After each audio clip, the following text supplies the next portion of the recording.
بسم اللہ الرحمن الرحیم۔ السلام علیکم dear student, second year education کے لیکچر میں آپ کو ویلکم۔ ہم جو سیکنڈ چیپٹر سٹارٹ کیا ہے اس میں آج کا ہمارا ٹاپک ہے برطانوی نظام تعلیم کی جو خصوصیات تھی۔ برطانوی نظام تعلیم جو تھا ہم اس کو ڈسکس کر رہے ہیں۔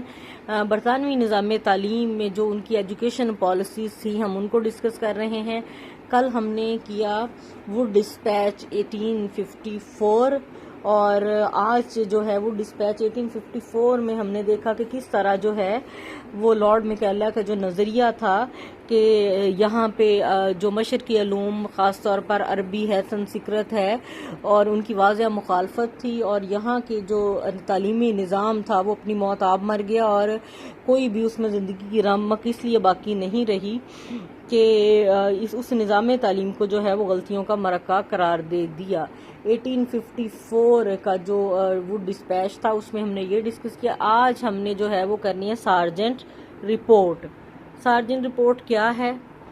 برطانوی حکومت نے 1944 میں ہندوستان میں ایک نئی تعلیمی اسکیم جاری کر دی تھی جس کو سارجنٹ رپورٹ کہا جاتا ہے۔ اس اسکیم کے چند اہم نکات جو ہیں وہ ہم دیکھتے ہیں کہ کیا ہیں اس کے اہم نکات جو ہیں سارجنٹ رپورٹ کے، وہ کیا ہیں۔ 44 میں یہ پیش کی گئی 14 برس تک کی عمر کے تمام بچوں کے لیے تعلیم مفت اور لازمی ہوگی، یعنی 14 ایئر کا ایک بچہ جو ہے تقریباً میٹرک تک یا اس کے ایکول کہ تمام جو ہے وہ کیا کیا جائے گا، تعلیم مفت اور لازمی فراہم کی جائے گی۔ نمبر 2، حالانکہ انگریزوں کے دور میں جو ہے وہ تعلیم قابل فروخت چیز جو ہے وہ انہی ایجوکیشن پالیسیز کی وجہ سے بنی۔ نمبر 2، 6 برس تک کی عمر کے بچوں کے لیے سرکاری مدارس میں تربیت یافتہ اساتذہ کی زیر نگرانی نرسری کلاس سے کھولی جائیں گی۔ 7 سے 11 سال کی عمر کے بچوں کو دی جانے والی تعلیم کو پرائمری تعلیم کا نام دیا گیا۔ 12 سے 16 سال تک کی عمر کو ہائی اسکول کی جو تعلیم ہے اس کا نام دیا گیا۔ ٹیکنیکل اور تجارتی تعلیم کا انتظام کرنا بھی اسکیم کا حصہ بنایا گیا۔ ٹیکنیکل، جس طرح آج کل ہم دیکھتے ہیں میکینیکل، الیکٹریکل، سیول، اس میں مختلف ڈپلوماز کروائے جاتے ہیں ٹیکنیکل کالجز میں۔ اور تجارتی تعلیم جیسے آج کے دور میں ہم کہتے ہیں MBA وغیرہ، اس کا انتظام کرنا بھی اسکیم میں شامل تھا۔ تعلیم بالغ کہا جاتا ہے جو کہ بالغ افراد کو، اور تعلیم بالغہ یعنی بزرگوں کی تعلیم، بڑے لوگوں کی تعلیم، اور سرکاری کتب خانوں کو یعنی جو سرکاری لائبریریز ہیں ان کو بہتر بنانا بھی اسکیم میں شامل تھا۔ اساتذہ کی تربیت کا معقول انتظام اور ملازمت کے قواعد کو بہتر بنانا، کہ ٹیچر کی جو تربیت جو ہے وہ اس کو کی جائے، ٹیچر ٹریننگ کورسز کروائے جائیں، اور جو اس کے قاعدے قوانین ہیں، جو شرائط ہیں ملازمت کی، اس کو بہتر بنایا جائے۔ طلباء کی جسمانی تربیت، ان کا طبی معائنہ اور ضرورت کے مطابق ان کا علاج بھی کیا جائے۔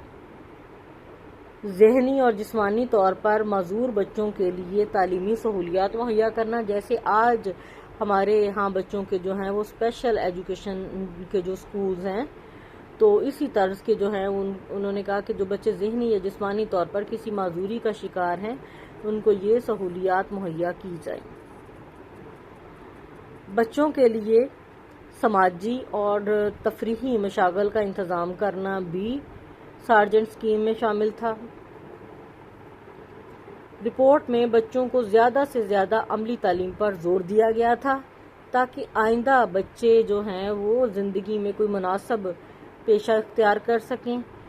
بنیادی تعلیم مکمل کرنے والے طلباء میں سے صرف ذہین طلباء کو ہائی اسکول میں داخلے کا حق دیا گیا تھا۔ اس طرح ہائی اسکولوں میں تعلیم پانے والے طلباء کی تعداد کل طلباء کی تعداد کا 20% رہ گئی۔ طلباء سے ہائی اسکول کی تعلیم سے فیس لی جاتی تھی، جبکہ 50% ذہین مستحق اور غریب طلباء کے لیے وظائف دینے کا اعلان بھی کیا گیا۔ ہائی اسکولوں کی 2 قسمیں تھیں، ایک عمومی ہائی اسکول تھے اور دوسرے ٹیکنیکل ہائی اسکول تھے۔ عمومی ہائی اسکولوں میں کیا کیا جاتا؟ سائنس اور آرٹ کی تعلیم دینا مقصد تھا، جبکہ ٹیکنیکل اسکولوں میں صنعتی، تجارتی اور پیشہ ورانہ مضامین اور مہارتوں کی تعلیم دی جاتی تھی۔